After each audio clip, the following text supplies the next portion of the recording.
The following story has been brought to you by StoriesToInspire.org. So it's an Avas Chaim, if you want to look it up, Parshat Bamidbar. He says the following. He said there was a very rich man. He was a millionaire. And he had one son. And this son was a Russia, was a terrible, terrible boy. And this boy lived and always went to a casino, a Beit Malone, where he went with his friends and he ate and he drank and he got drunk.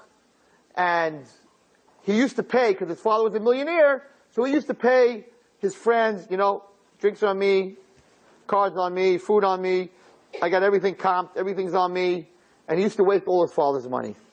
His father was a big tzaddik. He couldn't watch this anymore. His father became very sick. And his father was dying. But this boy wouldn't change. No matter what, this boy wouldn't change. He was really, really bad. Bad to the core. So, one day, he was dying. He called into his house the Tzina, the mayor of the city. He called in the people who support the city, and he called in the rabbis. And he also called in his son. And he gave the rabbis $1 million to give out to the poor people. He gave the Parsani money to build bridges. And he gave his son $1 million too. And he said to his son that, I'm giving you $1 million, but the minute I give you this $1 million, since you made me sick like this, I want you to leave my home. I don't want you coming back to this house for the next year. You're not to come back to this house. In a year from today, you can come back to this house. And he took the keys to the house and he gave it to the head of police. My son is not to walk into this house for the next year. And he died. And he died. And this boy went, right? He didn't sit shiva for his father. They didn't get along. He didn't sit shiva for his father.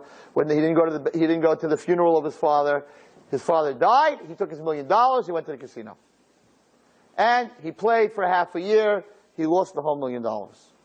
Now he had no food, but he wanted to stay in the casino still, and he wanted to get money. So how do you play without money? He went to borrow. So there was a butcher who was part of a whole gang of cutthroats. It sounds funny for a butcher, but he went and he borrowed a lot of money from this butcher. And he gambled this money and he lost it. And then he went and he borrowed money from the mafia and he gambled the money and he lost it. And he went to his friends that he had supported all the time. He asked them for food. I'm sorry, I can't help you, because now he wasn't going to give them any money. They didn't need him anymore. He had nothing. And nobody would give him food, and he lived on the streets. And the only reason that he was still alive and that the mafia and the butcher didn't kill him was because everyone knew that at the end of the year, he's going to get back to the house. And when he gets back to the house, he has 6 hours in that house. And in that house was silver and jewels and paintings that this millionaire had. And they knew that if they wait and he gets into the house in 6 hours, he'll bring out all this money, he'll pay them all back. So why would they kill him? So the year came up, and the police came to him he was in the park bench, and they walked over to him and said, here's your keys. Get to the house, you have 6 hours. In 6 hours, we're taking you out of that house. Whatever you can take out of that house in the next 6 hours is yours. So he comes to the house, and he comes to the front door, and of course the butcher and all the mobsters are standing there, and they're like, don't forget, we want our money. You come out of this house without our money in 6 hours, we're going to chop you into little pieces, and we're going to mail all those pieces to all your relatives. So this kid was very scared, but he's going to go into the house, and he's going to get all this money. Says the Avos Chaim the following.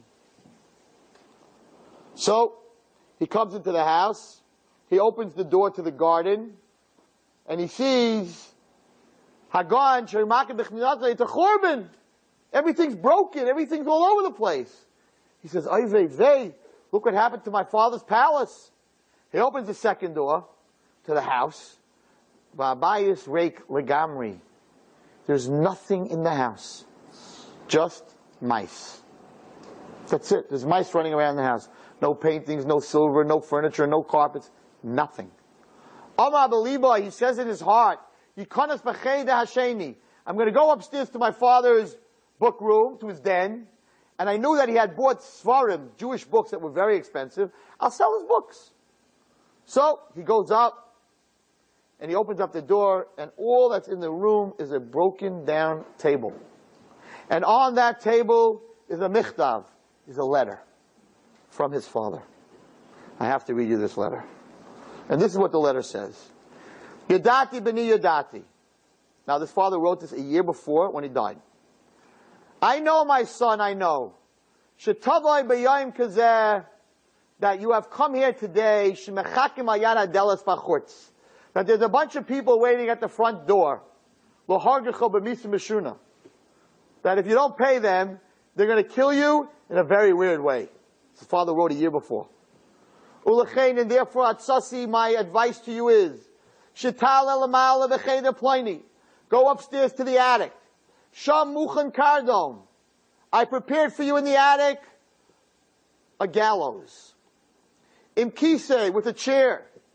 Kedai lecha, what you should do, shatal al kisei, get up on the chair.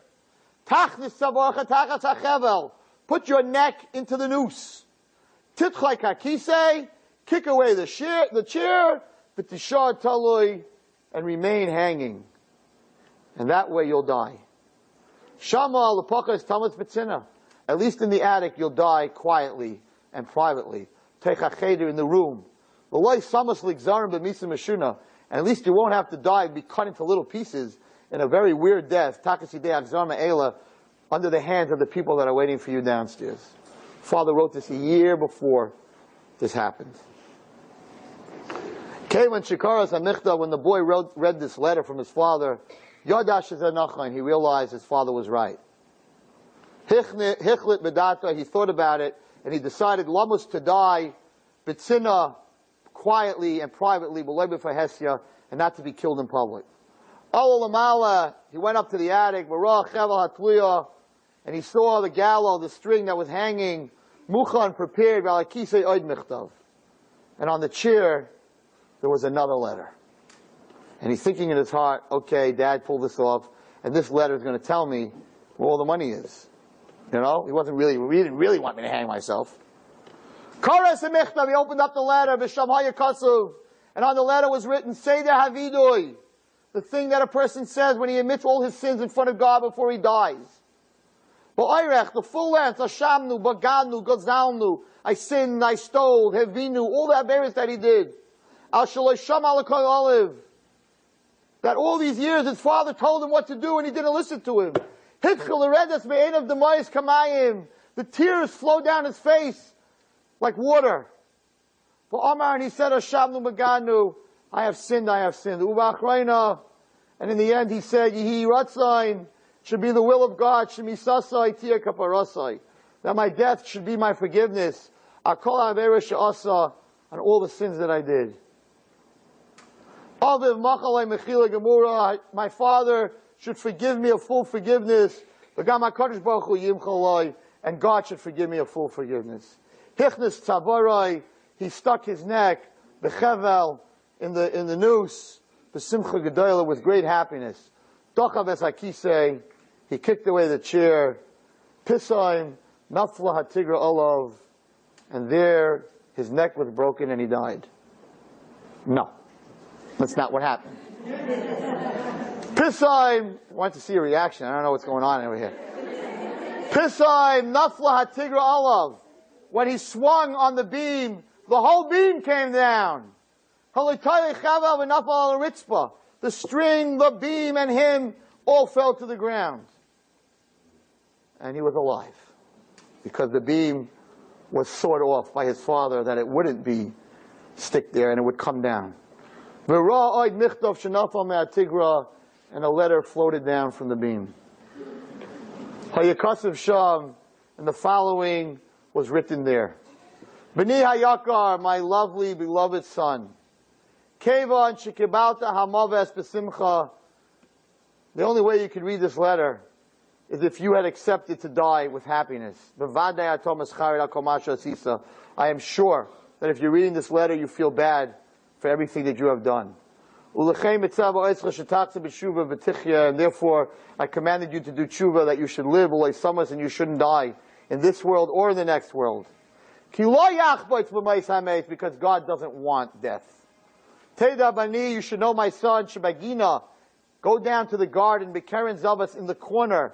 Sham Tiftach, open it up, Atira, you will find Tomen Kolo Shali, you will find all the treasures of mine hidden.